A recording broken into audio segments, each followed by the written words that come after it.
Amanda Wood here with Cody Jones in the Swamp to break down this heartbreaking 42-13 loss. Cody, not a lot was going their way offensively. Jeff Driscoll had 2 interceptions, which turned into points for the Tigers. 6 turnovers total. Not a lot going their way offensively. It was really tough to watch this offense.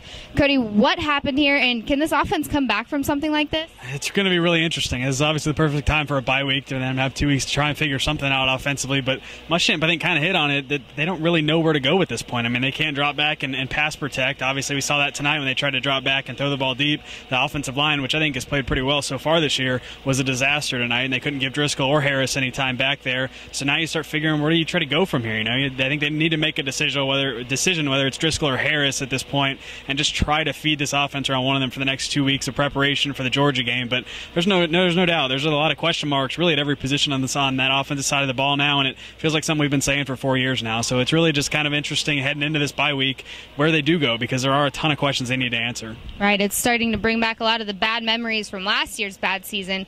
Florida had the first play of the game, returned for a touchdown. Cody, special teams was all over the place tonight. Bad plays, back and forth. What happened there? It was really bad. That first one, that kickoff return, was the first one Florida's allowed for a touchdown since Ted Ginn in the 2006 national title game. This one obviously didn't have as much or anywhere near the same mending. This is a unit that I think has been pretty good for Florida all year. In reality, I think for the last 10 years, it's been a really good unit, but they've just really struggled tonight, and you could see that really clearly. Marcus Murphy, I think, probably had SEC Special Teams Player of the Week locked up by halftime. He was all over the place for them. A lot of breakdowns, though, and a lot of breakdowns that they're not used to having. Special teams have been really good at Florida, whether it's Durkin, whether it was Meyer, now Hutzler this year. Regardless of who's coaching special teams, that's kind of what this program has taken pride in recent years. So to give up 2 touchdowns like that tonight, basically unheard of, and really set Florida back quite a bit from the get-go.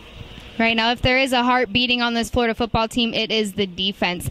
They had 42 points from Missouri, but only about 3 of those you could credit for the defense from a field goal. The rest was just turnovers. So, Cody, is this Florida defense still a top defense? I think so. I think they played pretty well. The scoreboard, I think, obviously kind of makes that not look as clear, but like you mentioned, the offense is the one that really messed that up for them. They still played fairly well, but I think you're starting to get into a little bit of a repetitive situation here that's happened to Florida in multiple times in recent years, where the defense looks really good and is playing pretty well, but the offense just struggles so much, it's kind of hard to expect the defense to continue and play at this level over and over again. You heard Keanu Neal after the game kind of talking about his frustrations with that. It's getting like this with these guys. You can kind of tell the frustration level of this defense is starting to build, just because this has happened to these guys, these defensive guys that have been here for a while now. It's happened to them for a long time. So this is something I think that Florida has to do its best, however it can in this bye week, to not let this bleed into the defense, because like you said, they are playing really well right now.